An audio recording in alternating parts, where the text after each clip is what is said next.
ప్రార్థనలు జరుగుతున్నాయి నాయన. కార్యక్రమం పెట్టిన ప్రతిసారి అయా నీ పరిచయం చేస్తున్న దైవజనులు, దైవ సేవకులు ఈ స్థలములో అడుగు మోపిన స్థలమై ఉన్నది నాయన. అయానికి స్తోత్రం. మేమంతా హృదయపూర్వకంగా మనసు పూర్తిగా ప్రార్థనలు చేస్తున్నాం నాయన, మొరపెడుతున్నాం నాయన, విజ్ఞాపన చేస్తున్నాం నాయన. వచ్చే సంవత్సరం కల్లా ఇక్కడ అయా అందమైన మందిరము కట్టబడును గాక, సుందరమైన మందిరము కట్టబడును గాక. ఆ మందిరము కట్టబడడానికి నజరేయుడైన యేసు నామములో ద్వారాలు తెరవబడును గాక, మార్గాలు తెరవబడును గాక.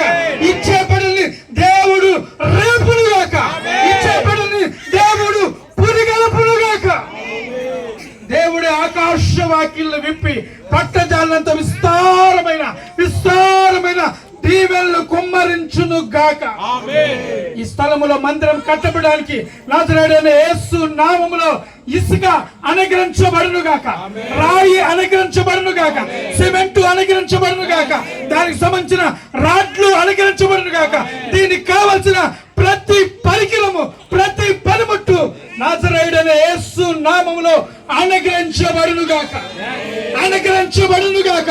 ఇప్పుడు ఇది సన్నిధిలో ఎవరెవరైతే తీర్మానం చేసుకున్నారో అయ్యా మాట ఇచ్చి వెనక పోకుండా అయ్యా గుర్తు పెట్టుకొని మరి అయ్యా దైవజనుడికి ఇవ్వటానికి వారి మనస్సు బలముగా పని చేయును గాక, పని చేయును గాక.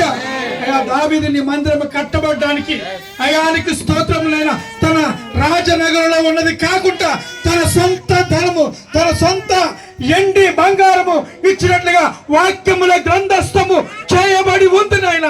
అయా నీ మందిరము నిమిత్తము, నీ సేవ నిమిత్తము, నీ పరిచయ నిమిత్తము ఇక్కడ కూడి ఉన్న మేమందరము ఇచ్చుదుముగాక, ఇచ్చుదుముగాక.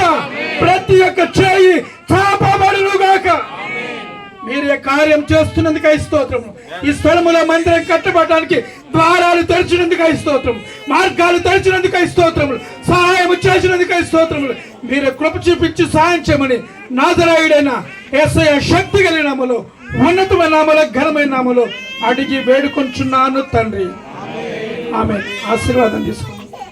పరిశుద్ధాత్మ యొక్క అన్ని సహవాసము సన్నిధి యెహోవా సమ్మ ఫెయిత్ మినిస్ట్రీకును కూడి ఉన్న బిడ్డలందరికీ, సంఘము, సర్వత్ర సంఘము కుటుంబానికి సదా తోడేయండి, నడిపించి, కాసి కాపాడి, కనికరించి, కృప వెంబడి కృపతోను, ఆశీర్వాదాలతోను, దీవెనలతోను, మేలులతోను, శాంతితోను, సమాధానముతోను, సంతోషముతో, సమృద్ధితో నింపి నడిపించబడునుగాక. ఆమేన్. మీకోసం ప్రేమ విందు ఏర్పాటు చేశారు.